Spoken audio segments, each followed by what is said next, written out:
Friends, ఈరోజు మనము voluntary non fit injury అనే లా గురించి తెలుసుకుందాం అనమాట.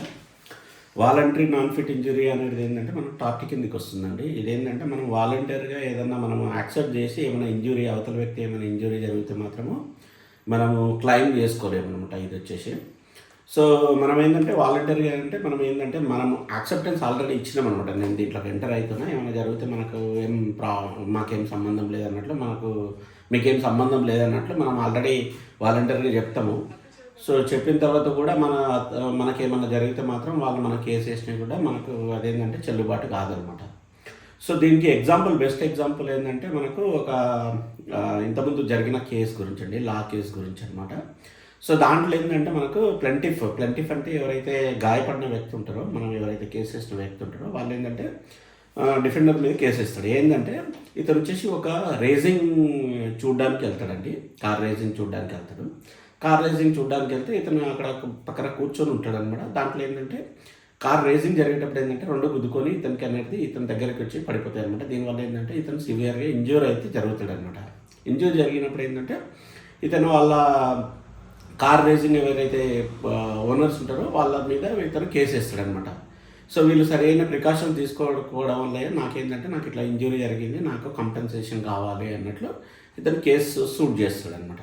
సో ఫైనల్గా ఏంటంటే మనకు దీంట్లో వచ్చేసి మనకి ప్రిన్సిపల్ ఏంటంటే కోర్ట్ ఏం నమ్మిందంటే, when you are entering in to the car racing like that is a dangerous game. Okay, so అది డేంజరస్ గేమ్ అంటే నీకు తెలుసు, టికెట్ కొనేటప్పుడు కూడా నీకు తెలుసు, నువ్వు ఆల్రెడీ యాక్సెప్ట్ చేసి నువ్వు ఆల్రెడీ దాంట్లోకి ఎంటర్ అయినావు కాబట్టి సో దీనికి అనేది ఏంటంటే మనకు డిఫెండర్ అనేది రెస్పాన్సిబుల్ కాదు. ఎందుకంటే నువ్వు కన్సెంట్ అనేది ఇచ్చేసావు అనమాట. సో నేను డేంజరస్ గేమ్ నేను చూస్తున్నా, దాంట్లో నాకు ఇంకేమైనా జరిగినాయితే మనకేం కాదు అన్నట్లు నువ్వు ఆల్రెడీ ఇచ్చినావు అనమాట. సో ఇది one of the best example. So ఇంకొక ఎగ్జాంపుల్ ఏంటంటే మనకేంటంటే ఇంకో కేసులో ఏంటంటే మనకు ప్లెంటిఫ్ అనటాన్ని ఏంటంటే ఒక లారీ నడుపుతుంటాడండి. అతను వచ్చేసి ఏంటంటే ఒక బ్రిడ్జ్ క్రాస్ అవుతుంటాడు అనమాట. బ్రిడ్జ్ క్రాస్ అవుతున్నప్పుడు ఏంటంటే డిఫెండర్ ఎవరైతే బ్రిడ్జ్కు కాపలాదారు ఉంటారో అతను అతను యాక్సెప్ట్ ఇస్తాడు, ఇతను బ్రిడ్జ్కి దాటుతుంటాడు అనమాట. సో బ్రిడ్జ్ ఏంటంటే అతను యాక్సెప్ట్ ఇచ్చే ముందు చెప్తాడనమాట, మీ లారీ అనేది ఓవర్లోడ్ అయిపోయింది మీది, సో మీకు ఏమైనా జరిగితే మాత్రం మాకు సంబంధం లేదు, ఎందుకంటే ఆల్రెడీ ఓవర్లోడ్ ఉందన్నమాట అంటే చెప్తాడనమాట. సో మాకేం కాదులే అన్నట్లు ఇతను వెళ్ళిపోతాడనమాట. వెళ్ళిపోయింది తర్వాత ఏమవుతుందంటే అది ఓవర్లోడ్ అయ్యేసి అది అనేది బ్రిడ్జ్ అనేది డ్యామేజ్ జరిగి ఇతనికి సివియర్గా ఇంజ్యూర్ అవుతాడు. సో ఇంజ్యూర్ అయినప్పుడు ఏంటంటే ఈ ప్లెంటిఫ్ ఏం చేస్తాడంటే అతని మీద కేసు ఇస్తాడనమాట. ఎవరైతే బ్రిడ్జ్ ఓనర్ ఉంటారో వాళ్ళ మీద కేసు ఇస్తాడు.